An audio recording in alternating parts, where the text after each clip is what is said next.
There is a moment you know well. The opportunity is real, the path is visible, and yet something inside you freezes. Not from laziness, not from ignorance, but from a fear so familiar it feels like wisdom. You have been here before, and you remember what happened last time.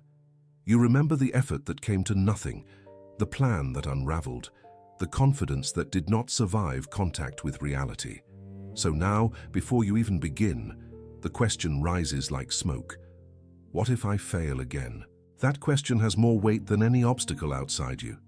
It is heavier than competition, heavier than circumstance, heavier than any single mistake. And until you understand where it truly comes from, it will stand between you and every worthwhile thing you intend to build. The explanation most people carry is this: failure is caused by bad luck, by insufficient talent, or by not working hard enough. You look at the people who seem to move through life without collapse, and you assume they were positioned better, funded better, or simply born under a more favorable arrangement of circumstances. The correction, you believe, is more effort. Push harder, plan more carefully, eliminate more variables, and eventually the outcome will hold. What almost no one considers is that failure often enters not through the door of insufficient effort, but through a flaw in the inner method, a contamination in the relationship between the mind that acts and the action it produces. The quantity of effort has never been the governing law. Something deeper governs whether the action holds or collapses. Wallace Wattles wrote about a way of thinking and acting that he called, without apology, the certain way. He did not offer it as a philosophical suggestion. He presented it as a law, as fixed in its operation as any law governing the physical world. His teaching was precise. When a person aligns their thought, their faith, their gratitude, and their action according to this law, they are no longer gambling with their effort. The causes that normally produce failure are removed from the inside out. Failure, Wattles insisted, is not a force that strikes at random. It enters where certain inner conditions make entry possible, and where those conditions are closed, it cannot come in. This video will reveal the mechanism behind that claim, not as poetry, but as a working law with identifiable parts and a precise sequence. By the time this ends, you will understand not only what the certain way is, but exactly what it protects against and exactly how it protects. There is, however, a question that must be held from the beginning. What if your failure has not been caused by insufficient action, but by action released from the wrong inner position? What if you have been working hard, planning carefully, and still failing? Because every step you take originates from the fear of the very outcome you dread. That is the open question this law answers. Stay with it. Consider for a moment what a day inside hesitation actually feels like. An opportunity appears, a decision to be made, a project to be launched, a path to be chosen, and instead of moving, you begin to calculate.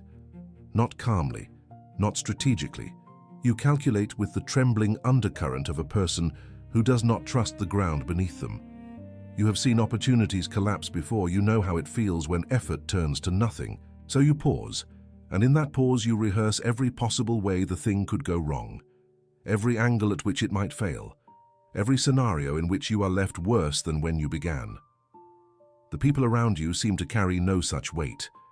They appear certain where you are not. They move through decisions as though the outcome is already settled, as though they have access to a kind of inner confidence that you have somehow been excluded from. You watch them and wonder whether they know something you do not, whether they have resources or connections, or a particular fortune that shields them from the risks you feel acutely. And in wondering this, you begin to compare your position against theirs, your progress against their ease, your doubt against their apparent certainty. The comparison does not reduce the doubt. It deepens it. Beneath each new attempt, the memory of previous failure rides quietly. It does not announce itself. It simply colors everything. The business that didn't survive, the investment that went wrong, the effort that cost more than it returned. You do not revisit these experiences consciously, but they inform your posture toward every new beginning. They whisper that the ground is not to be trusted, that effort does not guarantee result, that something in you tends toward the wrong outcome. And though you push through anyway, Because you're not a person who gives up easily, you push through with a subtle lean backward, a guardedness that was not there the first time you tried anything. This is the daily frustration that no one names correctly. On the surface, it looks like overthinking or overcaution, but underneath it is something more precise. A trained relationship with the possibility of failure. You have rehearsed it so often that it now precedes your actions. Before you move, failure is already in the room. Before you commit, defeat is already being calculated. The exhaustion this produces is not physical. It is the exhaustion of a person who acts while simultaneously preparing for the collapse of their own action. That internal division is not a personality flaw. It is a method, and it is the wrong one. When you sense failure approaching, the instinct is to work harder. If the plan is not holding, revise it more thoroughly. If the effort has not produced results, increase the volume of effort. This response feels correct because it is active. It gives the feeling of doing something, of taking the situation seriously, of refusing passivity. And in a narrow sense, it is not entirely wrong. Genuine effort matters, but effort elevated to the status of the only protection is something else entirely. It becomes a form of force, a pushing against the law rather than a working through it, and force of that kind exhausts without securing. Planning becomes its own method of avoiding the action it is meant to prepare. You have seen this in yourself. The plan that is never quite finished, the research that never quite concludes, the spreadsheet that could always use one more column of data before the decision is made. The planning feels like progress. It has the texture of responsibility.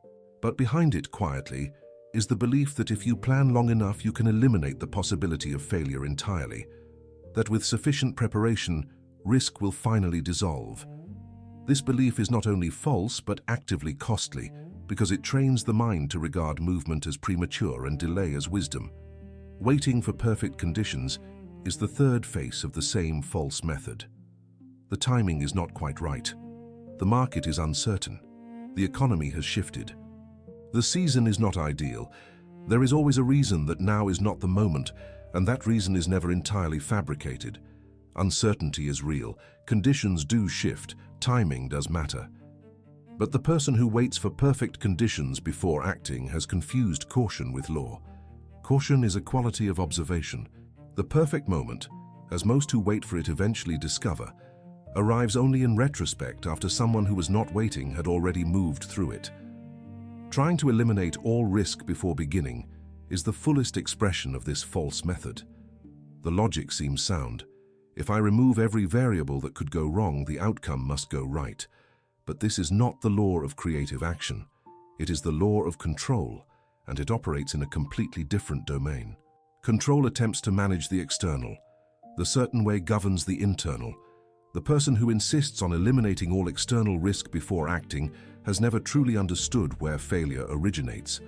They are guarding the wrong perimeter. And because they have mistaken control for certainty, they remain standing at the threshold indefinitely, defending a door that was never the point of entry.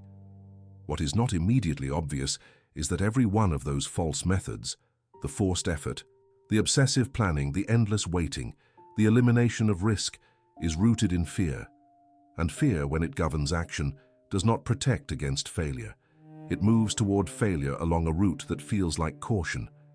The first cost is pace. Fear slows everything, not because the person who carries it moves physically slowly, but because every step is weighted by recalculation, second-guessing, and the internal need to rehearse the worst-case outcome before committing to the next movement. Action taken under fear does not carry itself forward with any natural momentum. It labors. And labored action produces labored results. Hesitation breaks timing in ways that cannot be recovered by additional effort later. A moment of aligned, confident action, taken at the right instant, produces results that months of fearful grinding cannot replicate. Wattles understood this precisely. The law of the certain way is not indifferent to timing. It moves through the present action done now, done completely, done without the drag of internal contradiction. The person who hesitates does not simply delay the result. They alter the conditions that made the result possible in the first place. By the time they move, the opening has shifted, and they are not moving through an opportunity. They are chasing one that has already closed. Competition, as a mental posture, scatters the attention in ways that are difficult to track. When your focus is divided between building your own position and measuring it against everyone else's progress, you are never fully present to the action that is actually in front of you. Every decision becomes entangled with comparison. Every effort carries the additional weight of needing to outperform rather than simply create. This is precisely what Wattles identified as the competitive plane, a way of operating that produces not creative expansion, but anxious maneuvering. Scattered attention creates scattered results, and scattered results confirm the fear that something is fundamentally wrong with your efforts. Perhaps the most serious hidden cost is this: acting from lack produces unstable results even when the action itself is technically competent. A person who launches a project from desperation, who closes a deal from panic, who pushes forward primarily because they cannot afford to fail, that person brings the texture of their inner state into everything they produce. The result may appear for a time, but it does not hold, because it was built on a foundation of deficiency rather than abundance. Wattles was explicit about this. The inner relation to source, to supply, to formless creative substance cannot be bypassed through effort. Ignore it, and the effort produces results that carry the instability of the consciousness behind them. The correction that most people reach for is not a correction at all. They assume the opposite of failure is more strain, that if fear-driven effort tends to fail, then more fear-driven effort will eventually break through to success. But this is a deepening of the problem, not a resolution of it. The opposite of failure, as Wattles taught, is not strain in any form. It is alignment. Not alignment with strategy or market conditions or social timing, but alignment with the inner law that governs how thought becomes material result. Strain and alignment are not on the same spectrum. They operate in entirely different domains. What would it mean precisely to stop treating failure as a force to be outworked and begin treating it as a condition to be removed? The shift is not passive. It is not resignation or acceptance of mediocrity. It is the recognition that the causes of failure live inside the manner of acting, not inside the volume of action. Once those causes are identified and removed, action is no longer laboring against itself. It moves with the kind of steady, productive momentum that cannot be mimicked by force alone. This is the lawful alignment Wattles pointed to, and it is not an abstraction. It has a specific form, a specific sequence, and specific observable components. The law that governs the next section of this teaching is not new. It has been operating your entire life, whether you knew it or not. Every time you acted from wholeness, from clarity, from genuine faith in the aim, even briefly, even partially, something moved differently. You may have attributed it to luck or to conditions being favorable, but the law does not change its operation based on whether it is recognized. It functions. The question is whether you will begin working with it deliberately, with full understanding of its parts, or whether you will continue experiencing its operation accidentally, occasionally touching it, mostly missing it. The certain way is not a metaphor. It is a working description of how human thought, held in a particular relationship to creative substance, produces results that cannot be undone by ordinary setback. That description will be laid out now in full. What is about to be revealed is not a technique to be applied from the outside. It is a state to be inhabited from the inside. And when it is inhabited completely, something remarkable becomes true. Failure loses its point of entry. The law begins with definite thought, not vague wishing, not loosely held preference. Definite thought is the precise, clear, held intention of a specific result, an aim so clearly formed in the mind that it carries direction the way a compass carries north. Wattles was unambiguous about this. The formless substance that permeates all things responds to the thinking of people in proportion to the clarity and definiteness of that thinking. Scattered thought does not impress the thinking stuff with a clear image. It produces scattered conditions. Definite thought, by contrast, sets a direction that the whole subsequent sequence can follow. Without it, nothing else in the certain way functions properly, because nothing that follows has a clear aim toward which to move. Faith holds that direction steady under pressure. This is not the faith of passive hope or wishful belief. It is active, continuous, deliberate maintenance of the thought form under conditions that might otherwise dissolve it. Doubt is not merely an emotional discomfort. In Wattles' framework, doubt is a structural interruption of the creative process. When the mind holds its definite aim in the morning and dissolves it into anxiety by midday, the formless substance is receiving a mixed signal, a construction and a demolition happening in the same consciousness. Faith prevents this interruption.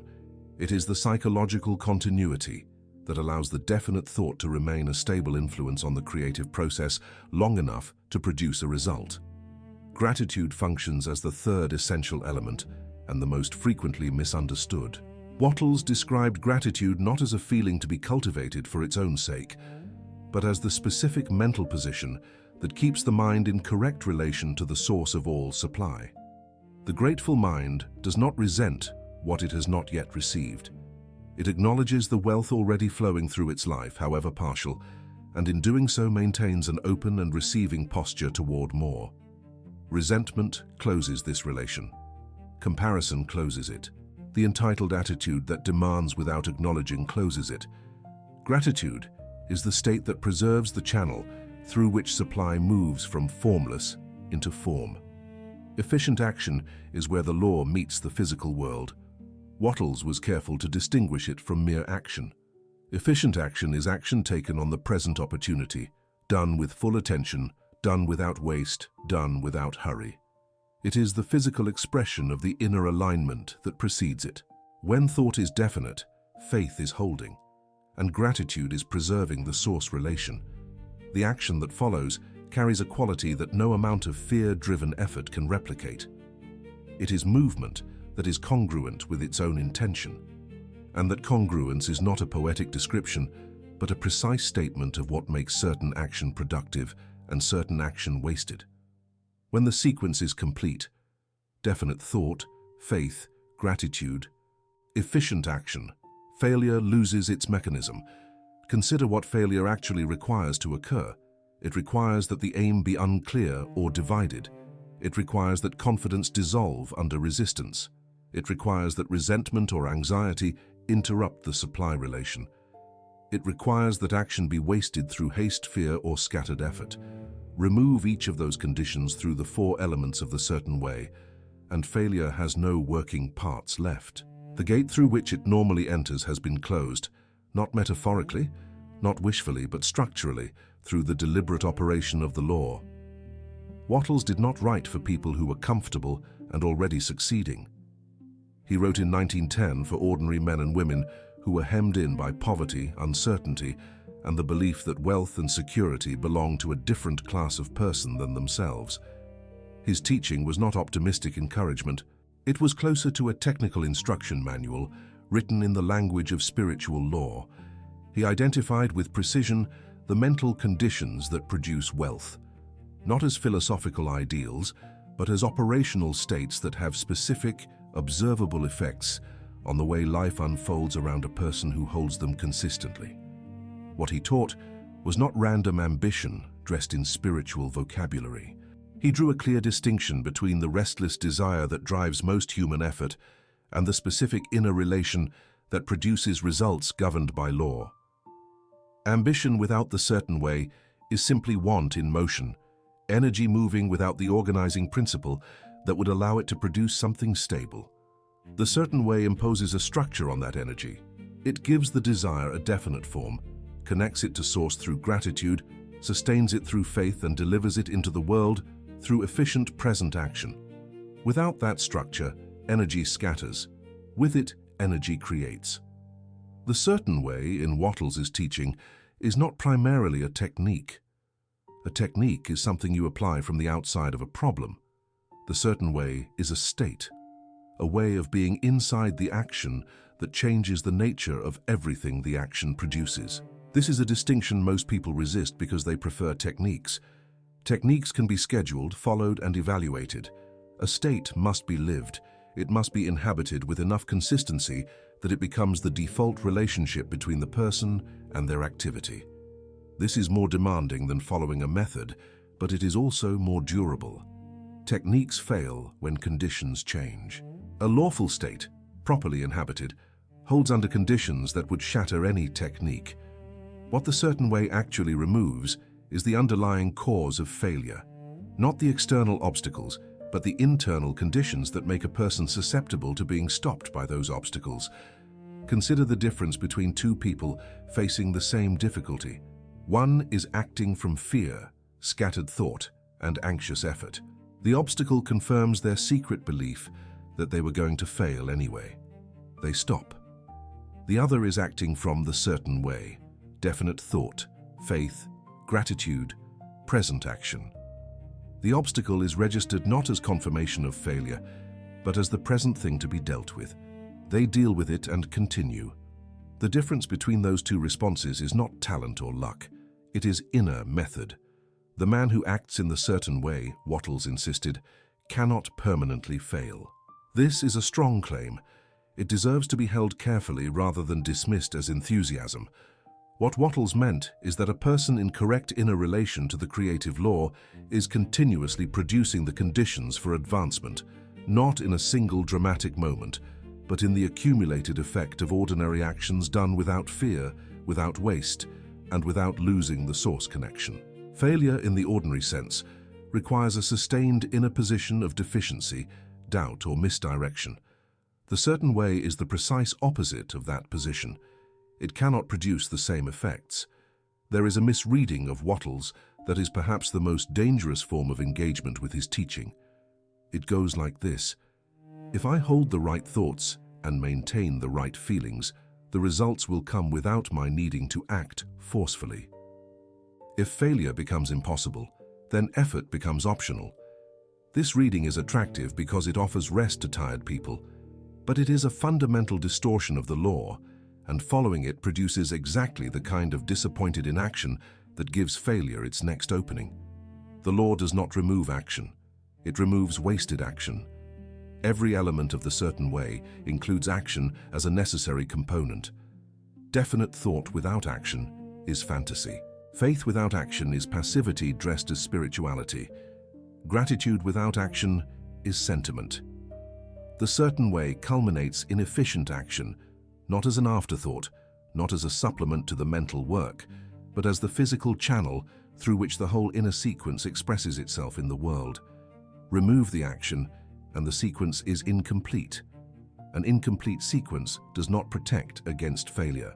It simply adds a spiritual-sounding layer of language to ordinary inertia. The distinction Wattles draws is between efficient action and wasted action, not between action and no action. Efficient action is present, aligned, done with full attention, and without the internal drag of fear, competition, or contradiction. Wasted action is effort that moves against itself, haste that undoes its own progress, force that scatters rather than builds, urgency that mistakes speed for direction. The law removes the second category. It does not reduce the first. The person in the certain way often works harder in the practical sense than the person outside it. The difference is that their work carries no waste. Every step moves in the same direction as the one before it. The certain way does not protect laziness. This cannot be stated plainly enough. A person who uses Wattles' language to justify avoiding the difficult, present, ordinary work in front of them has not understood the law at all. They have encountered its vocabulary and confused familiarity with application. The protection the law offers is specific. It protects aligned effort from being undermined by the inner contradiction that lives inside fear-based action. That is a precise form of protection, and it requires precisely aligned action to function. Alignment without action produces nothing. Action without alignment exhausts itself.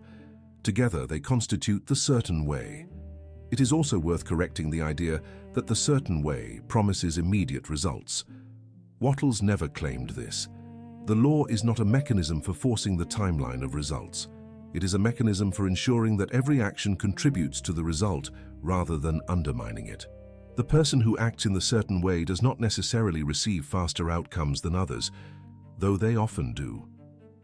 What they receive is consistent forward movement, without the collapses that mark fear-driven effort. The path does not disappear. The setbacks do not destroy the foundation. Each step holds because it was laid in alignment with the law. Failure cannot enter where the certain way is operating, not because of magical protection, but because the doors through which failure normally enters have been closed. This is the structural meaning of the title. It is not a declaration of invincibility or immunity from difficulty. It is a precise statement about how failure operates and what closes its points of entry. Failure requires specific inner conditions to sustain itself. Remove those conditions through the operation of the certain way, and failure has no mechanism by which to take hold. It reaches the gate and cannot proceed. Those doors are identifiable. They are not mysterious. Fear opens the first. Fear of loss, fear of failure, fear of wrong movement. When fear governs action, the action carries the texture of defeat before it has had the chance to produce anything. Contradiction opens the second. The mind that holds a definite aim in one moment and undermines it with doubt in the next is not creating a clear channel for the formless to follow. It is building and demolishing simultaneously, and what is built under those conditions tends to collapse under the weight of its own contradiction. Competition opens the third. The mind focused on outmaneuvering others rather than creating value is not aligned with the certain way. It is aligned with the competitive plane, which Wattles identified as the plane of scarcity, a plane that cannot produce the results the creative plane produces. Scattered action opens the fourth door, not scattered in pace, but scattered in intention. Action taken without a definite aim, without full attention, without the complete investment of the present capacity, is action that leaks. It produces partial results that do not accumulate. Each effort starts from nearly zero because the previous effort did not build a coherent foundation. The person who acts this way is not advancing steadily through compounding movement. They are cycling through the same incomplete loops, covering similar ground repeatedly, and wondering why the distance covered does not match the effort invested. The certain way seals every one of these entries. Definite thought closes the door of fear action by providing direction that does not require certainty of outcome before it can be held. Faith closes the door of contradiction by maintaining the aim under pressure. Gratitude closes the door of competition by anchoring the mind in abundance rather than scarcity. Efficient present action closes the door of scattered effort by ensuring that each step is complete, aligned, and additive. When all four doors are sealed, failure stands outside. It has not been defeated in the dramatic sense. It has been rendered structurally impossible by the removal of the conditions it requires. The profound nature of this teaching is not that it offers protection from a hostile world. It is that it reveals the world is not nearly as hostile as fear makes it appear. The apparent hostility of circumstances is largely the reflection of an inner condition.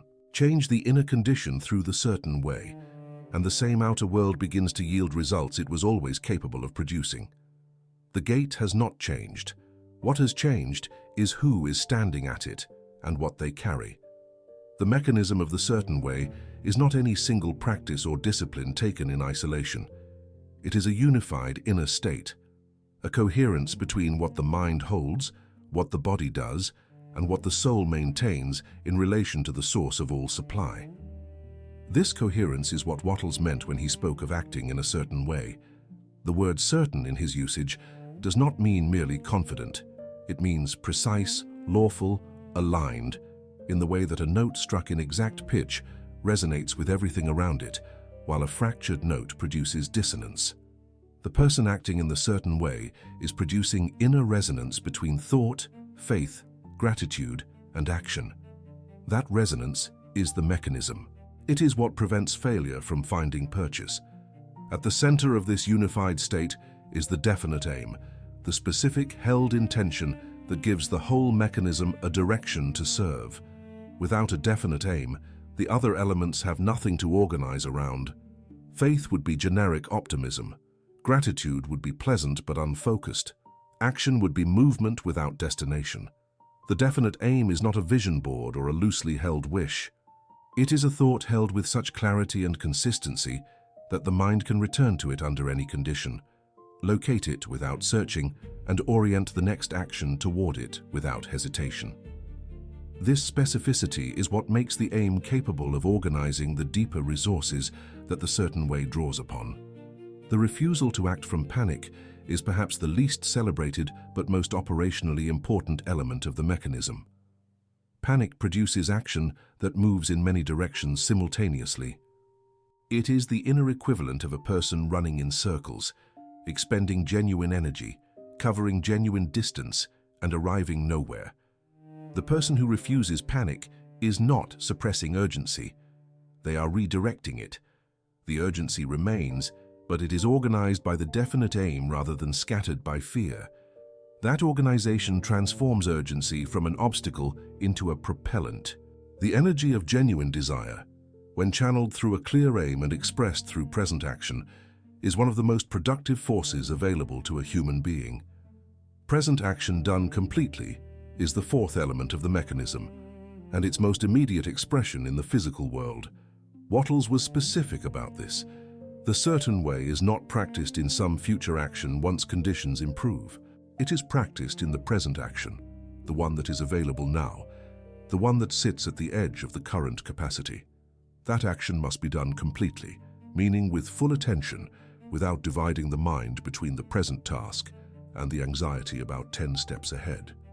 Complete action in the present creates a platform for the next action. Incomplete action in the present leaves gaps that compound into the structural instability from which failure grows. Gratitude functions within the mechanism as the stabilizer, the element that prevents the system from drifting into the conditions that would reopen the doors to failure. When doubt enters, gratitude steadies. When comparison arises, gratitude returns the mind to abundance. When impatience threatens to replace efficient action with urgent force, gratitude slows the pace back to lawful movement. It is not a passive feeling, but an active orientation, a continuous acknowledgement that the supply from which all results come is not withheld, is not exhausted, is not indifferent to the person who moves in alignment with the law. Faith, in turn, is what sustains the entire mechanism across time. The continuity that holds the aim, the gratitude, and the action in consistent relation to each other when external conditions offer no visible confirmation of progress. The first invisible operation of the certain way is this: definite thought prevents scattered aim. A mind that carries a clear, specific intention into each day is not available to be recruited by every competing possibility that appears. The person without a definite aim is like a city without a plan, open to every development, shaped by whatever force arrives most forcefully. The person with a definite aim is a city already under construction according to a specific design. Outside forces are not ignored, but they are evaluated against the design rather than allowed to reshape it arbitrarily. Every thought you allow to be definite becomes a filter that keeps the unrelated, the distracting, and the contradicting from eroding the foundation of what you are building. Faith prevents retreat, and this is its most critical, invisible function. When difficulty arrives, as it always does, the mind has a choice between two responses. One is retreat. The obstacle is registered as evidence that the aim was wrong, the timing was wrong, or the person was wrong.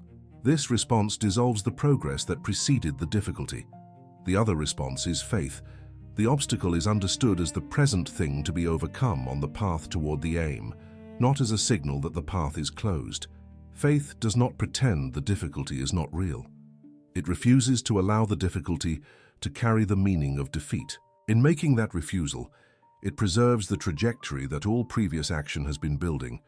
Gratitude prevents resentment, and the prevention of resentment is far more consequential than it first appears. Resentment is the mental state of a person who believes they are being withheld from, by circumstances, by others, by life itself. A resentful mind is not in correct relation to the source of supply because resentment assumes scarcity. It assumes that what someone else has reduces what is available to you. This assumption is structurally incompatible with the certain way. The grateful mind sees abundance in operation, in what it already has, in the supply already moving through its life, in the creative law that continues to function regardless of what others are receiving. Resentment closes the channel. Gratitude holds it open. Efficient action prevents waste in a way that silent accumulation eventually makes visible. Each action done efficiently, completely, attentively, without hurry, without fear, builds directly onto the previous one. The foundation grows without the gaps, detours, and collapses that mark fear-driven effort. A person who acts efficiently for 6 months does not simply have 6 months of work behind them. They have 6 months of compounding alignment. Each step confirmed the direction, refined the skill, and deepened the relationship with the aim. Wasted action, by contrast, doesn't simply fail to build. It often removes what was built because the energy it deploys is not organized by a direction and therefore tends to produce contradiction. Present duty prevents paralysis, and paralysis is one of the most sophisticated forms failure takes. It does not announce itself as fear, it announces itself as wisdom, the wisdom of waiting until circumstances are clearer, until the timing is better, until the preparation is more complete. But the present duty is never unclear. It is always the next aligned action that is genuinely available right now. A person who does the present duty completely, no matter how ordinary it appears, no matter how disconnected from the grand aim it seems, keeps the mechanism moving. The momentum of the certain way is not made of dramatic gestures. It is made of present duties done one by one without interruption. The source relation prevents the competitive plane from claiming the mind, and this may be the most invisible operation of all. When a person knows, at a felt level, that the supply from which their wealth and results come is formless and inexhaustible, that it is not diminished by what others receive, that it is not exhausted by previous withdrawals, that it responds to thought rather than to effort, they have no reason to compete. Competition becomes structurally unnecessary. There is no need to outmaneuver anyone when the supply you are moving toward is not being held by someone else. This is not naivete. It is the logical consequence of understanding how creative law actually operates. Together, these 6 invisible operations remove the roots of failure with the kind of thoroughness that no external strategy can replicate. Each root, scattered aim, retreat under pressure, resentment of others' supply, wasted action, paralysis disguised as wisdom, competitive scarcity, is addressed not by forcing a different outcome, but by removing the inner condition that produces the undesirable outcome. This is the precise meaning of Wattles' claim, failure cannot enter the certain way. It cannot enter because its roots have been pulled from the ground. The first interruption is acting to escape fear rather than to advance an aim. When the primary motive for action is the relief of anxiety, the need to do something because inaction has become unbearable, the action does not carry the quality of law-governed movement. It carries the quality of panic. The aim it serves is the elimination of discomfort, not the advancement of a definite intention. Results produced from that position are unstable because the mental state that produced them is unstable. When the anxiety returns, as it always does, the action changes character again, and the whole direction of effort shifts in response to a new form of the same underlying fear. Acting to compete interrupts the certain way at its foundation. Competition assumes that what you need exists in limited supply and that others are positioned to claim it before you do. The moment this assumption enters the mind, the source relation is broken. The mind is no longer drawing from formless creative substance. It is calculating how to extract a portion of existing supply before someone else does. This is the competitive plane Wattles identified, a plane where struggle is unavoidable, where what one person gains another person loses, where anxiety is rational because scarcity is real. The certain way cannot operate from that plane. It operates from the creative plane, where supply expands through the operation of law rather than contracting through the competition of persons. Acting without a definite aim fragments the energy that the certain way requires to function. You can hold all the other elements, faith, gratitude, present action, but without a definite aim they have no direction to organize around. The faith becomes generic. The gratitude floats without a specific object. The action moves in whatever direction seems most pressing in the moment. Some effort is produced, some movement is made, but it does not accumulate because it does not compound. Compounding requires direction. Without a definite aim, each effort is essentially a fresh start. and fresh starts do not build the deep, structural forward progress that the certain way is capable of producing. Acting only after proof demands that the law demonstrate itself before it will be trusted, and this demand makes the law inoperable. Faith, as Wattles understood it, must precede visible confirmation, not follow it. A person who will act in the certain way only after they have seen proof that the certain way works has made confidence dependent on outcome rather than on law. But law does not require belief in order to function. Gravity does not require your acknowledgement. What changes when you trust the law before you see the result is not the law, it is your relationship to it. And your relationship to it determines whether you will act in the way the law requires, or whether you will hedge, delay, and ultimately undermine the very sequence you are waiting to be confirmed. Acting with resentment reintroduces scarcity into a process that must be conducted from abundance. Resentment toward the person who has what you want. Resentment toward the process that seems slow. Resentment toward the source that has not yet delivered. Each of these attitudes carries the assumption that supply is being withheld. That assumption positions the mind as a claimant rather than a creator. Claimants receive in proportion to the legitimacy of their claim. Creators receive in proportion to the clarity of their aim, the quality of their faith, and the efficiency of their action. Resentment is incompatible with the creative posture. It is the psychological signature of the competitive plane, and it drags the mind out of the certain way with remarkable efficiency. Acting in haste to force results is the final interruption, and the one most difficult to recognize in yourself, because it wears the costume of diligence. Haste that attempts to accelerate the timeline of results by applying more pressure is not efficient action. It is the abandonment of efficient action in favor of force. The certain way has its own timing, organized by the inner sequence rather than by the external urgency the ego applies. When you force, you are operating from the belief that the law is too slow and that your personal pressure can substitute for its natural movement. This belief severs the very source relation that makes the law effective. You are not adding energy to the process. You are disrupting it. Failure is not a force that hunts its targets and strikes at random. It does not pursue the careful and find them unprepared. It does not single out the talented for defeat while sparing the mediocre.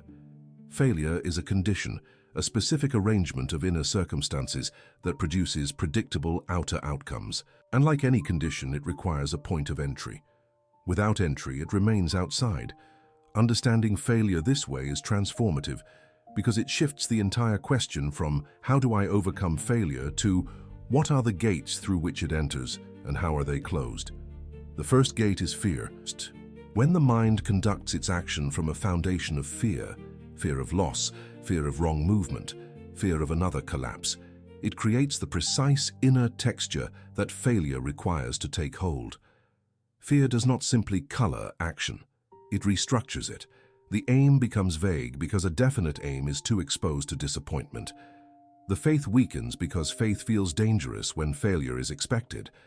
The gratitude dissolves because it is difficult to feel abundant while consumed by the possibility of loss.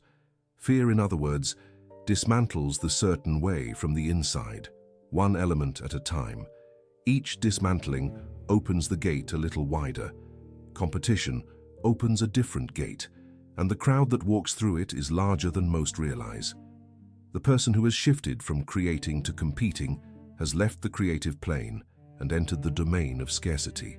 Every action now serves not the advancement of a definite aim, but the outpacing of an opponent. The energy is genuine, the effort is real, but it is organized by the wrong question, not what is my present duty in the advancement of my aim, but am I gaining on them? That question has no stable answer.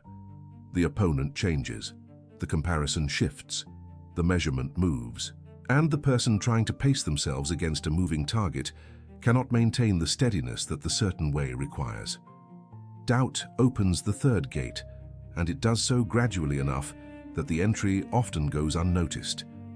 Doubt does not arrive as a declaration. It arrives as a question. Is this actually working? Has enough time passed? Should I reconsider the aim? These questions are not intrinsically destructive, but when they displace the held intention, When they convert the definite thought into a negotiation rather than a direction, they have opened the gate. The formless substance receives a divided signal. The aim that was clear yesterday is uncertain today. The channel that was building toward a result collapses under the weight of its own qualification. And failure, which requires no invitation beyond an open door, walks in through the space the doubt has created. The certain way closes these gates one by one, not through emotional force, not through the suppression of honest concern, but through the application of its own specific elements. Definite thought closes the fear gate by providing direction that does not require the elimination of risk before it can be held. When the aim is clear, fear has less surface to work on. Faith closes the doubt gate by maintaining the direction under pressure, not by pretending the pressure is not real, but by refusing to allow it to carry the meaning of defeat. Gratitude closes the competition gate by anchoring the mind in creative abundance rather than competitive scarcity. And efficient present action closes the gate of wasted effort by keeping each movement aligned, complete, and additive. When all the gates are closed, something very specific happens. The world does not suddenly become obstacle-free. Difficulty continues to appear. The unexpected still occurs, but the internal condition of the person who faces those difficulties is no longer one that failure requires to sustain itself. Difficulty is now simply the present thing to be dealt with, not confirmation of impending collapse, not evidence of personal inadequacy, not an invitation to abandon the aim. It is the present action's material. The closed gates do not promise a smooth path. They promise a path on which you will not be stopped by the conditions you yourself have carried. That distinction, once fully understood, changes everything about how effort feels from the inside. The gate metaphor is not poetry added to the law to make it memorable. It is a structural description of how failure operates and how law prevents it. Failure is not your enemy in the dramatic sense. It is simply the visitor that enters when the inner conditions allow it. Govern the inner conditions through the certain way. Keep the gates maintained through definite thought, faith, gratitude, and efficient action. And failure remains outside, not because life becomes easy, but because you have removed the precise conditions that allow failure to inhabit your effort. The gate stands closed. Not forever, not without vigilance, but reliably as any law that is consistently obeyed. The whole of what Wattles taught can be compressed into this image. A person walking toward their definite aim, the gates behind them closed, the path ahead governed by law rather than luck. Every step is placed with full attention. Every door that fear, competition, doubt, or haste might open is sealed before the day begins. And the result of that sealed posture, maintained across ordinary days by ordinary present action, is something that looks to the outside world like destiny, but is, from the inside, simply the certain way at work. The obstacle that keeps most people circling outside the certain way is not external. It is not a lack of resources, a shortage of time, or an absence of opportunity. The genuine blocker is something more intimate and more difficult to confront, action contaminated by failure consciousness.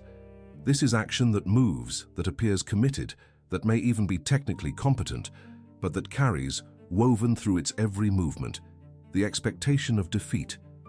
The person is trying. They are genuinely trying. But they are trying while secretly already having conceded the outcome to failure. Their effort is not the expression of a person who trusts the law. It is the performance of a person who hopes they are wrong about how it will end. The contamination happens at the level of inner posture. Before a word is written, before a decision is made, before a meeting begins, the mind has already negotiated with failure. It has already hedged. It has already prepared the internal explanation for why this, like the other things, might not work. This negotiation is not conscious in most cases. It operates below the surface of deliberate thought, which is precisely what makes it so persistent. The person does not experience themselves as acting from failure consciousness. They experience themselves as being realistic, as being careful, as accounting for the genuine risks that their past experience has taught them are real. The contamination disguises itself as wisdom. What this means operationally is that the blocker is not the absence of action. Most people who have been touched by this teaching and are genuinely struggling to advance are not passive. They act, often ceaselessly. The blocker is the inner orientation from which that action originates. Action issued from failure consciousness does not carry the signal of the certain way. It carries the signal of its own negation. And the formless substance that Wattles described as responding to the thinking of people receives, from that contaminated action, a mixed and unstable signal, one that produces mixed and unstable results. The problem is never purely external. It is always also, and perhaps primarily, a matter of what the action is made of on the inside. The recognition of this is not comfortable. It requires honesty about what is actually happening in the moment, before and during action. Are you moving from your definite aim, held in faith and gratitude? Or are you moving from the urgency to disprove a fear you still secretly believe? That question, asked with genuine attention, reveals more about the true cause of stagnation than any external analysis of circumstances could. The blocker is not out there. It is the inner architect of the very collapses you have been blaming on other forces. The most effective enemies wear faces that look trustworthy. Failure consciousness does not announce itself as cowardice or as self-sabotage. It announces itself as responsibility. I am being careful, it says, and caution is genuinely a virtue. A careful person considers their actions thoughtfully, but there is a form of carefulness that has passed beyond consideration into perpetual deferral, where care has become the mechanism for never committing fully, for always having a reason to wait, for always keeping one foot outside the door, so that the retreat is already prepared if the advance fails. That form of carefulness is fear wearing the mask of prudence. I am avoiding mistakes, says the same voice, and again the claim has legitimate roots. Avoiding mistakes is wise, but the avoidance of mistakes is not the same as the avoidance of action. A person who uses mistake avoidance as the frame for all decisions will eventually conclude that the only certain way to avoid making a mistake is to make no definite move at all, because every move carries the possibility of error, and error has become intolerable. This is not careful action. This is paralysis operating under the banner of intelligence, and it produces, reliably, the stagnation it was ostensibly designed to prevent. I am waiting for the right time has perhaps the longest history of these disguises, because timing genuinely matters and because the wrong time for action does exist. But the person who is governed by failure consciousness will always find a reason why the current moment is not quite the right time. The economy is uncertain, the conditions are not optimal, a few more preparations are needed. The right time in this consciousness is always a future state, always located just past the current discomfort, always just beyond the present uncertainty. And because the present always contains some uncertainty, the right time never fully arrives. The action is perpetually deferred. I just need more information completes the quartet of disguises. Information has genuine value. Understanding context, studying the domain, researching the opportunity. These are intelligent investments. But there is a threshold past which additional information serves not clarity, but delay. Beyond that threshold, gathering more information is the activity of a person who has made information seeking a substitute for commitment. Each piece of information, rather than resolving the question, opens a new avenue of uncertainty. The person is not being thorough. They are using thoroughness as a defense against the vulnerability of decided action. More information will not address the real problem, because the real problem is not insufficient knowledge. It is failure consciousness directing the whole inquiry. All four disguises share a common structure. They invoke legitimate values, caution, mistake avoidance, right timing, thorough knowledge, and stretch them beyond their functional range until they serve the opposite purpose from the one they claim. What makes them genuinely difficult to see is that they carry real moral authority. Being careful is good. Avoiding mistakes is good. The inner enemy of failure consciousness is not foolish or obviously wrong. It is sophisticated. It has learned to wear the clothes of the virtues it has hijacked. Seeing it requires not just intelligence, but the specific kind of honest self-observation that Wattles demanded of anyone who intended to act in the certain way. The most immediate cost is that opportunities expire. This is not metaphorical. The openings that circumstances create for specific actions at specific moments do not wait for the person who is still deciding whether to trust the law. Markets shift, relationships evolve, projects find other participants.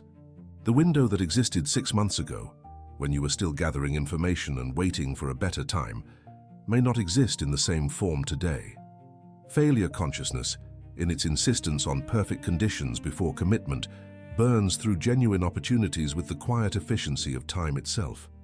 You do not necessarily see the loss as it happens. You see it later, when the opportunity has been taken by someone who acted when you were still deliberating. The second cost is the slow erosion of confidence. This may be the more serious damage. Confidence is not a fixed inner resource that remains constant, regardless of how you treat it. It is responsive. It grows through action and recedes through inaction. Every time you identify the present duty, recognize it as aligned with your aim, and then fail to act because failure consciousness produces one more reason to wait, you are training yourself in a specific pattern. You are reinforcing, at the level of habit and reflex, the idea that your own judgment about what to do next cannot be trusted. Over time, this training produces a person who is genuinely less capable of confident action, not because their capacity has diminished, but because their relationship with their own capacity has been repeatedly undermined. The most insidious cost is the deepest. The viewer becomes trained in hesitation, not occasionally hesitant, not contextually careful, systematically trained to delay. The neural grooves of hesitation grow deeper with each repetition, until hesitation is no longer a response to a specific threat, but a general posture toward all action. This person does not experience themselves as afraid. They experience themselves as thoughtful. But the thoughtfulness has been converted into a system for non-commitment. Every new opportunity is processed through a filter that is calibrated, through years of accumulated reinforcement, to find reasons to wait. The training has become the default, and the default is silence where action should be. The final and most paradoxical cost, in trying to prevent failure, the person governed by failure consciousness keeps creating exactly what they fear, not through bad luck or unfortunate circumstance, but through the mechanism of their own inner posture. The opportunities missed become the absent results. The confidence eroded becomes the diminished capacity to capitalize on the next opening. The hesitation trained becomes the pattern that governs the next decision. Failure does not require malice or bad fortune. It simply requires the inner conditions that allow it to inhabit effort and outcome. Keep those conditions in place, and failure keeps arriving, not despite your caution, but partially because of it. The first act in breaking the pattern is a precise separation, distinguishing caution from fear. These are not the same experience, and conflating them has been the source of the disguise for a long time. Genuine caution is the intelligent evaluation of a real situation, observing conditions, assessing timing, choosing the wisest available action. It is forward-facing. It concludes in a decision. Fear operating as caution is backward-facing. It concludes in a postponement. It rehearses what went wrong before and locates the present situation as continuous with past failure. Making this distinction, honestly without the defense mechanisms that failure consciousness uses to protect itself, is the beginning of the break. You cannot exit a pattern you have not clearly seen. Once the distinction is made, the return to definite aim is available. Not a vague intention, not a general aspiration, but the specific, held thought that gives the certain way its direction. What, precisely, is the aim? What is the outcome you are moving toward, held clearly enough that the present action can be measured against it? Returning to this clarity after time spent in the fog of hesitation is not dramatic. It does not feel like a revelation. It feels like putting on a map after walking without one. The world becomes navigable again because direction has been restored. The aim does not guarantee the outcome, but it makes every subsequent action capable of serving a purpose rather than simply relieving an anxiety. With the aim restored, the present action becomes identifiable. What is the thing that is genuinely available now in this moment, with the current capacity and the current conditions? Not the ideal action that would be available in better circumstances, the present action. The certain way is never expressed in the ideal action, the one that requires conditions not yet present. It is always expressed in the present action, the one that requires only the will to act from law rather than from fear. That action, taken completely, with full attention and without the internal reservation that failure consciousness insists upon, is the certain way in physical expression. It moves the law from theory into operation. Take the present action in the certain way, not as a test of the law, not as an experiment to be evaluated and possibly abandoned, but as an expression of a person who has already made the decision to align with the law regardless of what external confirmation appears. This is not blind optimism. It is the lawful posture of someone who understands that the mechanism of the certain way requires faith before evidence, not faith conditional upon evidence. When you act in this way, with the aim clear, the fear identified and separated from genuine caution, and the present duty performed completely, the pattern of failure consciousness begins to break, not immediately and not without reversal, but the training runs in both directions. You can train yourself in hesitation, and you can train yourself in lawful action. The certain way is the second training, applied consistently. The turn begins with a renunciation, specific, deliberate, and without sentiment for what is being left behind. The first thing that must stop is the rehearsal of failure. Not the acknowledgement of past failure, which is honest memory, but the active rehearsal, the mental practice of playing through how the current effort might collapse, which outcomes to dread, which previous catastrophes might be replaying themselves in this new attempt. Every repetition of that rehearsal deepens its groove and freshens its influence over present action. The mind that rehearses failure does not become more prepared for it. It becomes more likely to produce it. The rehearsal must stop, not through suppression, but through deliberate replacement with the definite aim held in the certain way. The second cessation is the most commonly resisted. Stop delaying action until all risk has vanished. This command feels dangerous to people whose experience of action has been consistently accompanied by pain. But the demand for zero risk before movement is not a form of intelligence. It is a form of the inner enemy described in the previous section, wearing the costume of strategic thinking. Risk does not vanish. The conditions of life do not sterilize themselves of uncertainty in order to provide a safe corridor for your advance. The person who waits for that corridor to appear is waiting for something that does not exist and cannot exist. The certain way does not offer the absence of risk. It offers the presence of law, which is something far more reliable than the absence of risk. Mental competition must stop. The constant, exhausting comparison of your position against the positions of others, the calculation of who is ahead and by how much, the emotional weight of watching someone else appear to arrive at the destination you are still moving toward. This comparison does not motivate in the way that it promises to. It does not create the productive urgency it seems to promise. What it creates is the competitive consciousness that Wattles identified as incompatible with the certain way. You cannot create from a position of scarcity-oriented comparison.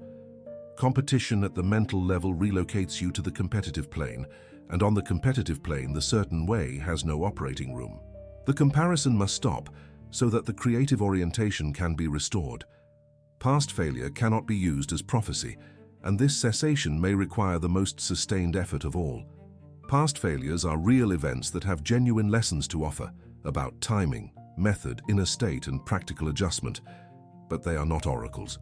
They do not determine the character of future action unless future action is conducted from the same inner position that produced them. Carrying past failure as prophecy ensures that future action will be conducted from that same position, because the belief in failure's return will recreate the exact inner conditions that originally allowed failure to enter. The past is information, not sentence. Stop treating it as though it has jurisdiction over what the certain way can produce from this day forward. The last thing that must stop is acting from panic. Panic may feel like decisive energy, but it is the opposite of efficient action. It compresses the timeline without improving the quality of the movement. It demands results before the inner sequence has had time to organize itself. and it produces, predictably, the kind of scattered, contradiction-laden action that opens every gate through which failure enters. The cessation of panic does not mean the absence of urgency. Urgency is appropriate. The aim matters. The present duty matters. But urgency must be organized by the law, directed by the definite aim, and expressed through efficient present action, not released as panic into an undirected environment. After renunciation comes acceptance, and the first acceptance is this. There is a way of acting that removes the roots of failure from the ground of effort. This is not a belief to be held conditionally or tested under controlled conditions and then evaluated. It is the foundation upon which the entire certain way rests. Wattles did not present the law tentatively. He presented it as the operating principle of creative reality, as the description of how thought, held in a specific way, produces specific material results through a specific sequence. Accepting this means accepting that the governing variable in your outcomes is not primarily your external circumstances, but your inner method. This is uncomfortable because it removes the easy explanations. It is liberating because it restores genuine agency. Certainty is not a personality trait that some people have and others lack. It is built through alignment. Every act of definite thought, every day the faith is maintained, every instance of efficient present action, each of these is a deposit into the account of genuine certainty. The person who appears certain to you has not been granted certainty by fortune. They have built it through repeated alignment with the law, through accumulated instances of acting from the certain way and observing that lawful action holds. You do not wait for certainty before beginning the certain way. You begin the certain way and discover through its own operation that certainty is one of its natural products. Present duty matters, not as a philosophical claim, but as an operational one. The certain way has no expression other than the present action. Every component of the laws, the definite thought, the faith, the gratitude, must be expressed in what is done now, with what is available now, in the conditions that actually exist now. The tendency to defer the certain way to a better equipped future self is not strategic patience. It is the misunderstanding that the law requires ideal conditions in order to function. The law requires only the present willingness to act from its principles in the present situation. That willingness, expressed through present duty, is sufficient. Faith must precede visible guarantee, and accepting this is the most fundamental realignment that the certain way demands. The natural human impulse is to require evidence before extending trust. This is reasonable in most ordinary matters, but the creative law described by Wattles operates through a different sequence. Faith first, then the conditions created by faith, then the visible result. Demanding the visible result before offering the faith is demanding that the law reverse its sequence for your benefit. It will not. The certain way must be walked from the front, not confirmed from the back. Accept this, and the law becomes available. Resist it, and the mechanism stalls at the first step. The law must be obeyed in small actions as fully as in large ones, and this acceptance is the one that converts everything from theory to practice. The definite aim is not expressed only in the large defining decisions. It is expressed in every present duty, however modest.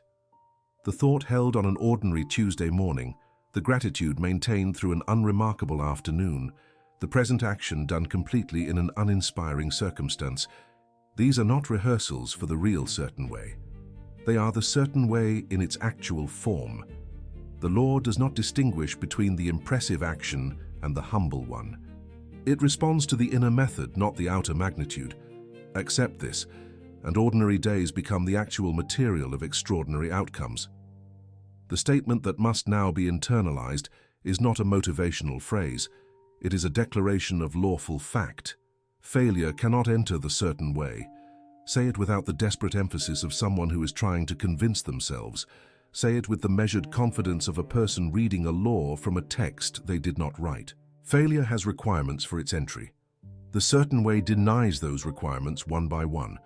When the certain way is fully operative, failure has nowhere to land, not because your circumstances have become perfect, but because the inner conditions have been reorganized in accordance with the law.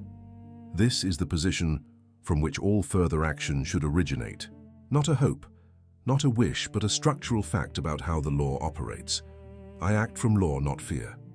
This is the second pillar of the new inner position, and its significance is operational rather than aspirational. Acting from law means that the governing input into your action is the definite aim, held in faith and gratitude, expressed through efficient present action, not the management of anxiety, not the performance of confidence, not the racing of someone who feels they are perpetually behind. Acting from fear is not the opposite of courage. Courageous people often act from fear and overcome it in the moment. Acting from law is something different. It is choosing the governing variable of action deliberately, so that what drives movement is alignment rather than avoidance. The two feel different from the inside. Once the difference is known, it cannot be unknown. I do the present thing completely. This instruction is the practical heart of the new inner position, not tomorrow's thing, imagined in the abstract and held as compensation for today's avoidance. The present thing, the actual task, the available action, the genuine next step that is in front of you right now, and completely, meaning with full attention, without the division of the mind into what might go wrong, what someone else is doing, what a better version of this moment would look like. Completeness in present action is not perfection. It is full investment, the mind and the body and the intention all arriving at the same place at the same time, and doing the thing that is there to be done. This is the certain way in its most recognizable daily form. I do not compete, I create. This last position completes the reorganization of the inner architecture. Competing and creating are not the same activity wearing different costumes. They originate from different orientations to reality, different assumptions about supply, and different relationships to other people. The competitive mind believes that its gain requires another's loss. The creative mind knows that genuine value added to the world does not subtract from anyone else's supply. Holding this position does not require you to be indifferent to external results or to ignore market realities. It requires only that you maintain the creative orientation as the governing frame, building, adding, advancing your definite aim, rather than the competitive one, which relocates all energy into the anxious calculation of relative position. The decision that this moment carries is genuinely binary, not in the sense that one choice ends the story and the other begins it, but in the sense that the two orientations cannot coexist in the same action. Fear action and law action are not variations on the same theme. They are expressions of completely different inner positions, and those positions produce completely different streams of consequence. Every action you take originates from one or the other. The choice between them is not a dramatic once-in-a-lifetime crossroads. It is the choice that is available in every present moment, the one that precedes every task, every decision, every commitment. And it is genuinely a choice, not a gift given to the naturally courageous and withheld from the naturally fearful. Fear action feels urgent. This is perhaps the most seductive quality. Fear produces a sensation of immediacy that feels like energy and reads like motivation. When fear says move, the body responds with the hormones of emergency. Something is at stake. There is no time to align, to define, to settle into the certain way. Just move. Faster, harder now. This urgency is real. The stakes are real. But the action it produces is not organized by the law. It is organized by the escape from pain. And action organized by the escape from pain has the same structural problem as all fear-driven effort. It does not know where it is going because its only direction is away from what it dreads. Law action feels steady, not inert, not slow in any debilitating sense, but steady, the way a deep river is steady, carrying immense volume without turbulence. The person acting from law does not feel the desperate urgency of fear. They feel the organized urgency of a definite aim toward which they are moving in an efficient, unhurried, complete way. This steadiness can be mistaken from the outside for insufficient drive. People who are accustomed to the frenetic texture of fear action may look at the person operating from the certain way and wonder whether they are taking the situation seriously enough. They are. They are taking it seriously enough to refuse the method that would guarantee its eventual collapse. The choice of steadiness over panic is not made once and secured permanently. It is renewed in the moment before each action, particularly in the moments when circumstances are difficult and the fear voice is loudest. This is where the certain way is either practiced or abandoned. When the external situation is easy, acting from law requires no special discipline. The law and the impulse align naturally. The test of whether the certain way has been genuinely internalized is what happens when the situation is hard, when the news is discouraging, when the progress is slow, when comparison is tempting and doubt is reasonable. At that moment, the choice between fear action and law action is the whole teaching, compressed into a single breath.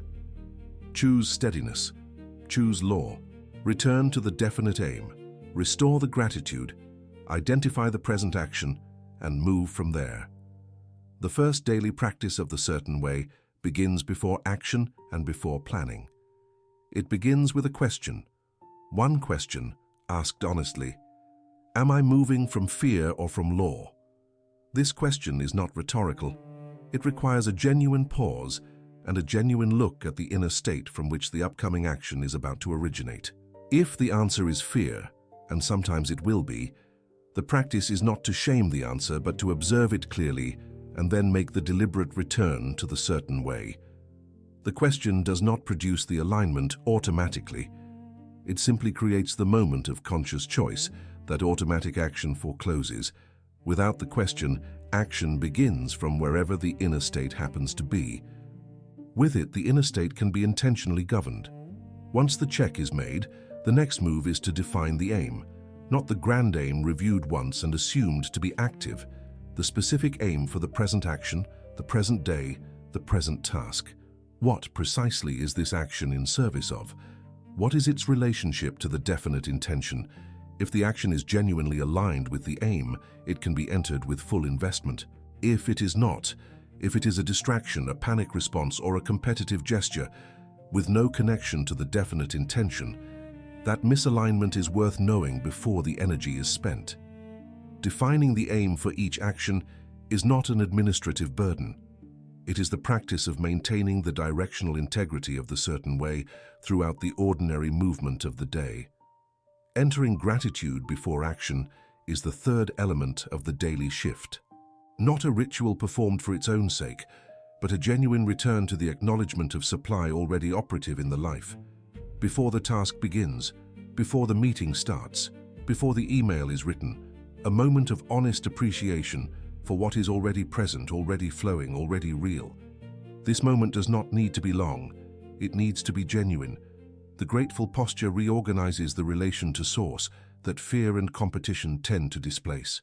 It restores the creative plane as the operating ground. A person who enters their work from gratitude is a different kind of worker than a person who enters their work from anxiety, even when the task is identical and the competence is equal. Do the present action fully. This is the fourth element of the daily practice, and in many ways the one that reveals most honestly whether the others have been genuinely applied. A definite aim that does not produce full investment in the present action has not truly been held. Faith that does not carry itself into the quality of present work is not faith. It is pleasant belief that costs nothing.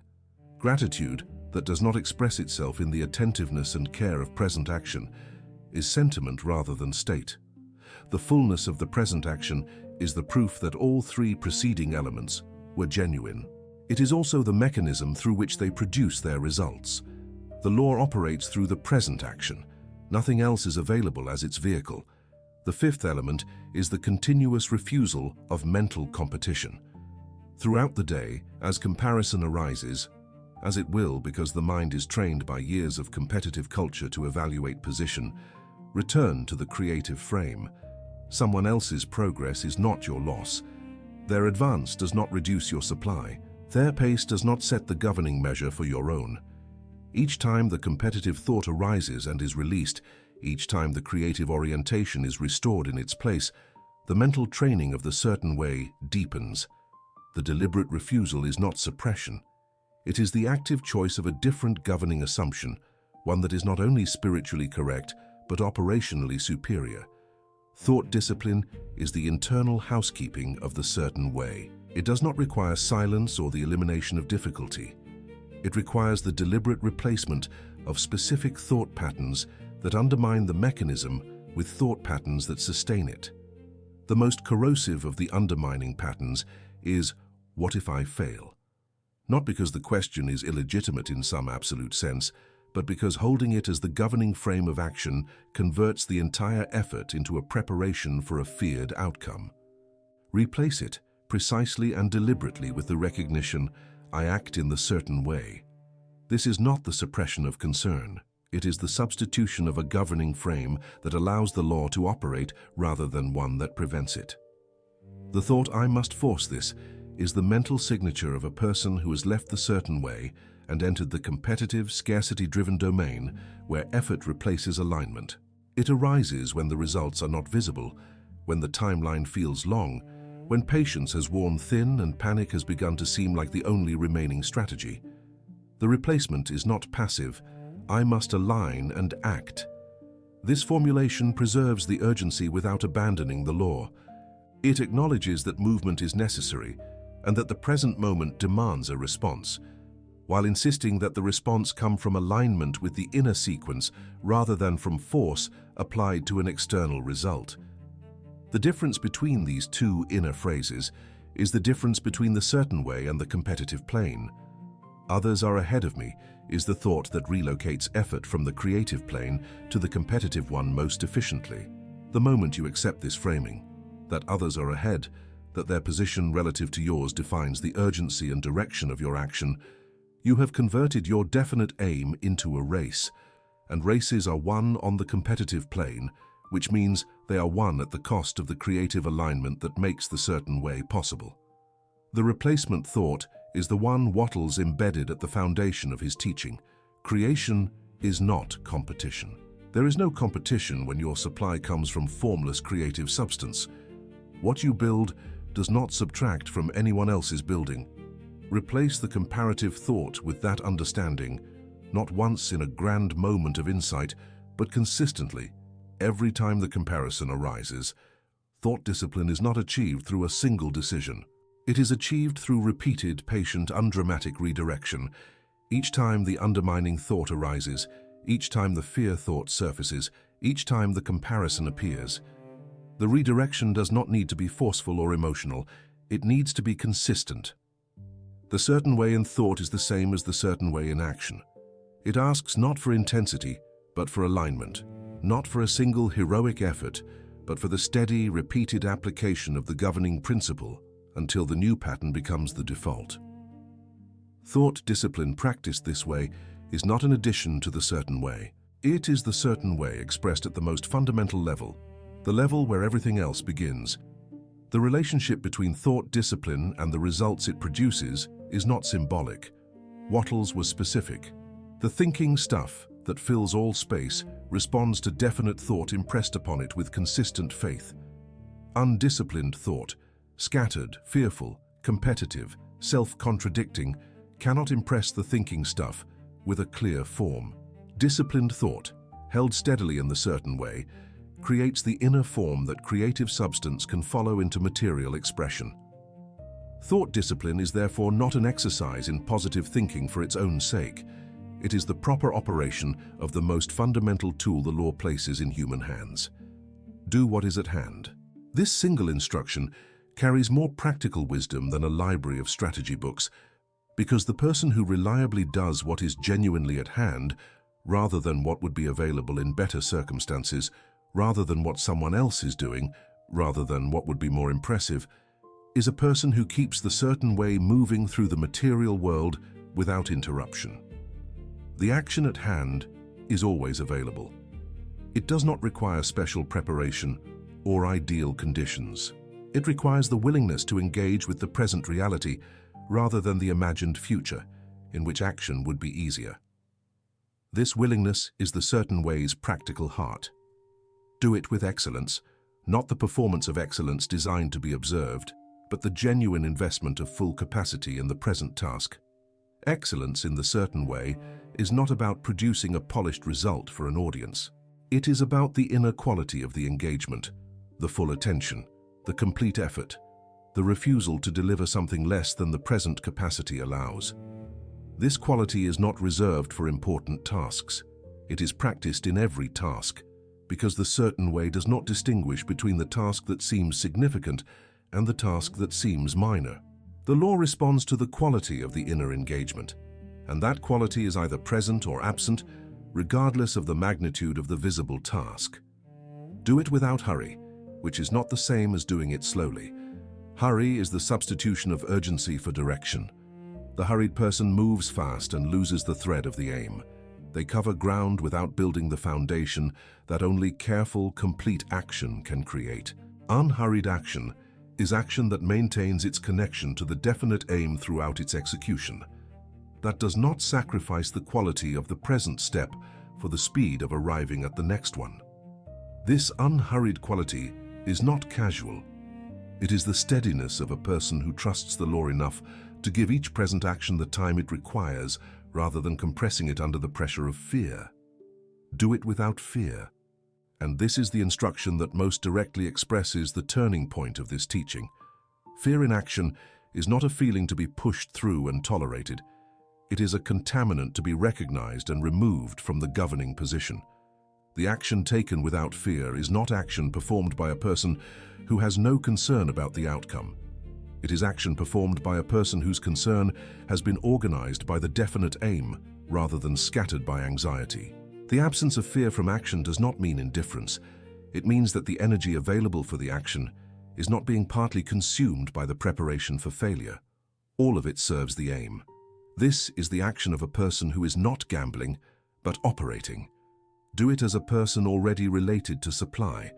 And this final instruction carries the whole spiritual logic of Wattles' teaching. A person who acts as if supply might be withheld, as if the source of wealth and result is uncertain and must be earned by proving worthiness through sufficient struggle, acts from the wrong premise entirely. Wattles' teaching was that the supply is formless, inexhaustible, and responsive to the creative use of thought. The person already related to supply acts not from need, but from the full expression of a definite aim in relationship with an abundant source. This posture changes everything about the quality of action, its confidence, its completeness, its freedom from the grasping that makes so much human effort exhausting and unstable. Doubt will return. This is not a failure of the system. It is a feature of the human experience that must be accommodated rather than resented. The question is never whether doubt will arise. The question is what the practiced response to doubt will be, and whether that response has been developed deliberately enough to function when the doubt is at its most compelling. The first instruction when doubt returns is simple. Pause. Not retreat, not abandon, not spiral into the familiar rehearsal of failure. Pause. Create a moment between the doubt and the next action in which the doubt is observed rather than immediately acted upon. Doubt acted upon reflexively tends to produce retreat. Doubt paused and observed tends to lose some of its apparent authority. Having paused, the next movement is to reaffirm the law, not through forced enthusiasm or denial of the doubt's content, but through the quiet, deliberate recall of the principle. Failure enters through specific gates. The certain way closes those gates. The law operates regardless of whether it is emotionally comfortable in this moment. These are not cheerful statements designed to override the doubt. They are reminders of the structural facts upon which the certain way rests. The doubt is making a claim. The law is making a different one. The reaffirmation is the choice to allow the law to govern the next action, rather than the doubt. Return to gratitude. When doubt is loudest, gratitude is farthest. And this distance is precisely what gratitude's restoration addresses. Genuine gratitude for what is already present and already flowing is the psychological antidote to the scarcity assumption that doubt tends to carry. Doubt says, this may not work, supply may not come, the law may not function in your specific case. Gratitude says, the supply is already here, already operative, already demonstrated in what has already arrived. These two orientations cannot coexist at full strength. Each genuine moment of gratitude weakens the hold of doubt without suppressing it. The return to gratitude is not emotional management. It is the restoration of the correct relation to source. With gratitude restored, Identify the present action. Not the action you would take if doubt were absent and conditions were ideal. The action that is genuinely available right now, the present duty, in the actual conditions and with the actual inner state currently available. The present action is always specific and always concrete. It is never feel better about everything. It is write the letter, make the call, complete the paragraph, have the conversation. That specificity is what allows the movement to happen in the presence of residual doubt. The doubt does not need to be fully resolved before the present action is taken. It needs only to be removed from the governing position, with the present action taking its place. Move without drama. This final instruction is not dismissive of the difficulty. It is the practical completion of the recovery sequence. Having paused, reaffirmed the law, returned to gratitude, and identified the present action. Move. Without the extended processing, without the lengthy internal negotiation, without the need to feel a particular way before beginning. The movement does not require the absence of doubt. It requires only the willingness to act in spite of it, from the certain way rather than from the doubts governing anxiety. This is not suppression. It is the practiced priority of law over fear, of present duty over prolonged internal conflict. Move. The law will do what the law does. Your part is the present action, done in the certain way. Consider a person who has spent months preparing to launch the work they know matters. A project, a business, a commitment that carries genuine risk and genuine meaning.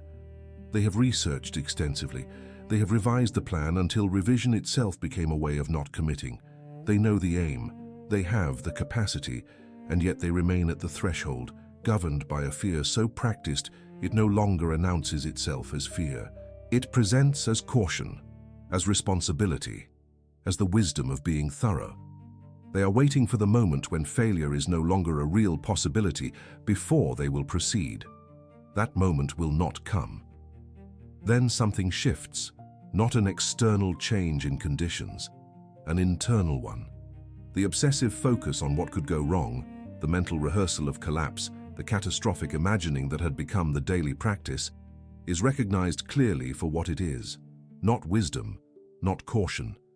Failure consciousness, wearing the costume of prudence. The person sees the disguise, perhaps for the first time, with the kind of honest recognition that the certain way requires. They stop.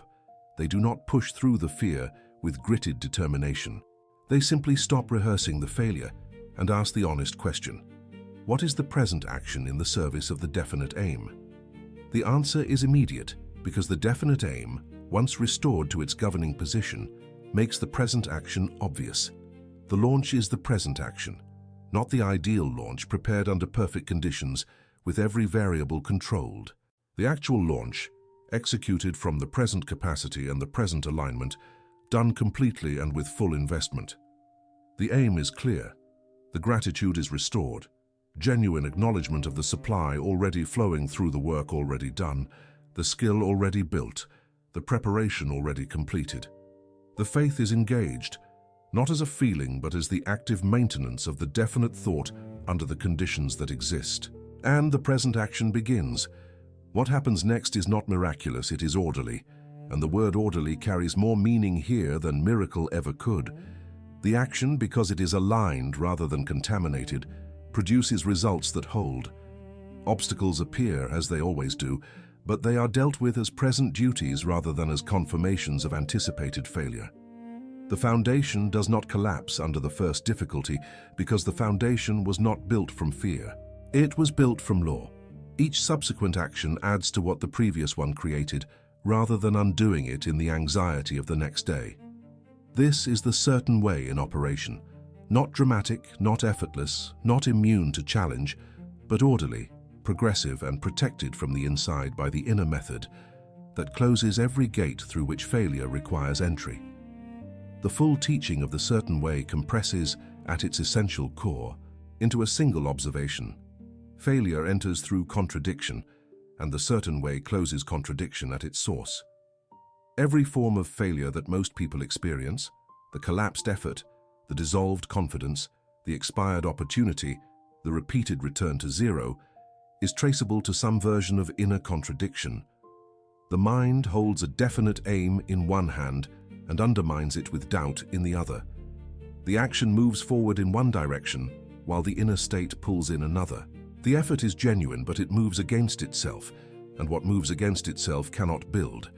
This is not a moral failing, it is a mechanical one, and mechanical problems have mechanical solutions. The certain way closes the contradiction through a specific sequence. Definite thought removes the vagueness that allows doubt to occupy the center of direction. Faith maintains the thought under the pressure that would otherwise dissolve it into negotiation. Gratitude preserves the source relation against the resentment and comparison that would sever it. Efficient present action converts the inner sequence into physical reality, one complete, aligned step at a time. Together, these four elements do not simply make success more likely. They remove the specific causes through which failure gains its mechanism. When the causes are removed, the effect cannot occur. This is the law stated in its simplest form. Remove the roots, and the tree of failure does not grow. The gate is an image worth carrying forward. Failure needs a point of entry. The certain way is the practice of guarding those points, not through anxious vigilance, but through the consistent application of the inner method that structurally denies them. Definite thought guards the gate of scattered aim. Faith guards the gate of doubt. Gratitude guards the gate of scarcity. Efficient action guards the gate of waste. The gates do not guard themselves. They require the daily, undramatic, consistent practice of the certain way. But when they are guarded, and when the inner method is maintained through the ordinary movements of the day, the thing Wattles promised becomes structurally true. Failure cannot enter. The path ahead is not different in its external character from the path behind. The world will present the same difficulties, the same uncertainties, the same resistance that has always accompanied serious effort. What is different from this point is the inner position from which those conditions are met. A person governed by the certain way does not encounter the world as a threat to be survived. They encounter it as the material through which a definite aim, held in faith and gratitude, expressed through efficient present action, is being brought from formless into form. The same world, a different method, incomparably different results. The old life had a specific texture, fear that masqueraded as care, delay that posed as strategy, competition that drained the creative energy and replaced it with anxious calculation, and panic that applied pressure where alignment was needed. The person living that life was not lazy or indifferent, they were genuinely trying. But every effort carried the weight of the inner position from which it originated, and that position, fear as the governing variable, produced unstable results, eroding confidence, expired opportunities, and the deepening habit of hesitation. The old life did not fail because the person was inadequate. It produced what the method it was built on is capable of producing. The new life that the certain way makes possible is not a life of ease. It is a life of a different quality of effort, law-governed, direction-held, gratitude-anchored, and expressed through complete present action. Clarity replaces the fog of anxious calculation. Gratitude replaces the corrosive comparison that converted every other person's advance into a measure of your inadequacy. Present action replaces the perpetual preparation for a future beginning that never quite arrived. The new life is not softer than the old one. It is cleaner. The energy is not divided against itself. What is built accumulates rather than collapsing under the weight of its own inner contradiction. The most fundamental contrast between old mind and new mind lives in this. The old mind demanded the guarantee before it would act. Show me it will work. Prove to me the law is real. Demonstrate the result before I commit the faith. This demand is structurally incompatible with the certain way, because the certain way requires faith before visible confirmation. Not faith as a substitute for evidence, but faith as the correct position toward a law that operates through the inner sequence before the outer result. The old mind will wait forever for a guarantee that can only be produced by the action it refuses to take without one. The circle cannot be broken from the outside. The new mind becomes the guarantee through law, not through personality, not through circumstances, not through the removal of all risk, through the consistent, daily, undramatic application of the inner method that the certain way describes. A person who thinks with definiteness, holds their aim with faith, maintains their source relation through gratitude, and acts in the present with full efficiency, that person has not found a guarantee. They have become one. The law operating through them consistently produces the conditions that make failure's entry structurally impossible. The guarantee was never outside. It was always the product of the inner method, available to anyone who would apply it. Failure cannot enter a closed gate, and this is not a statement of optimism. It is a statement of mechanism. The gate does not close because you feel confident. It does not close because circumstances have improved. It closes because the inner method has been applied, because definite thought has removed the vagueness that fear requires, because faith has maintained the direction that doubt would dissolve, because gratitude has anchored the creative orientation that competition would displace, because efficient present action has sealed the opening through which wasted effort leaks. Close these gates through the law, and failure has no architecture left within your effort. It stands outside, structurally excluded. The gate closes when the inner method changes, and this is the most empowering dimension of Wattles's entire teaching. It means that the protection is always available. At any moment, in any circumstance, regardless of what the past has produced or what the present appears to promise, the inner method can be applied. The certain way does not require you to earn your way to it through a sustained period of good performance. It requires only the present willingness to govern the present action through the law. Yesterday's fear does not close today's gate. Today's deliberate alignment does. The change is available now, in this hour, in this day's work, in this decision's inner posture. The certain way is the seal, not a technique layered over your existing method, not a positive thinking practice applied to an unchanged inner position. It is the reorganization of the entire inner architecture from which action originates. When the seal is applied, the gates are closed, the inner method is operative, and the action that follows carries the quality that law-governed effort always produces.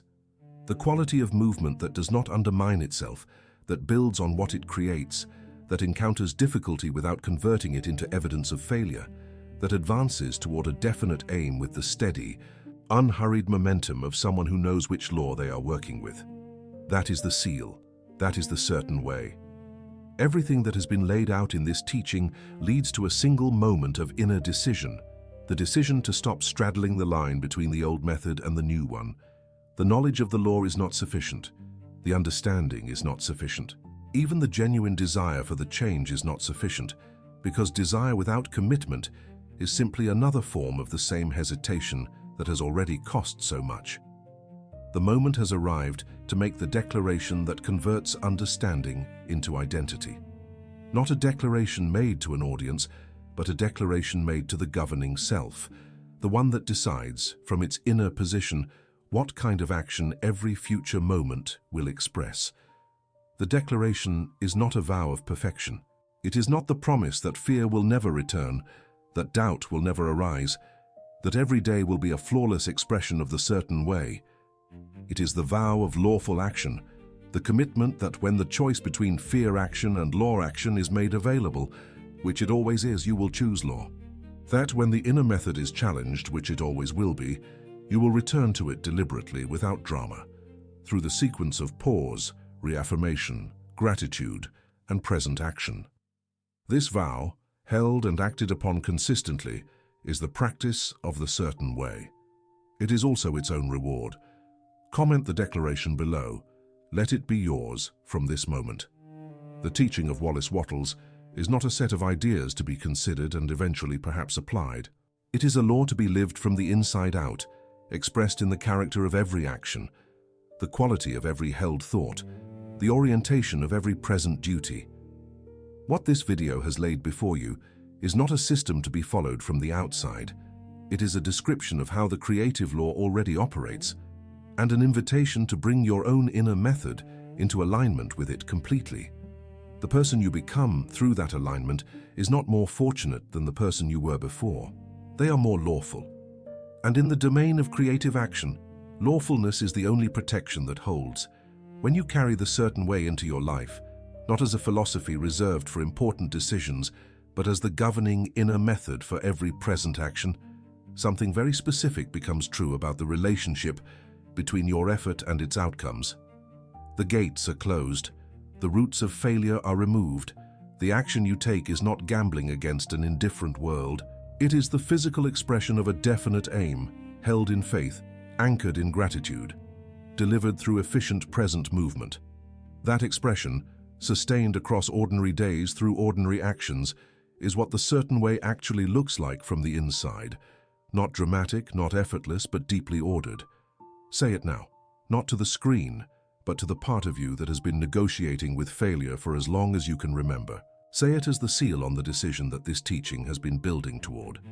Say it as the vow that completes the turn from fear action to law action. Say it as the identity you are choosing to inhabit from this day. Failure cannot enter the certain way. If this teaching has opened something real for you, if the law of the certain way has begun to change how you understand what has been holding you back, then stay close to this work.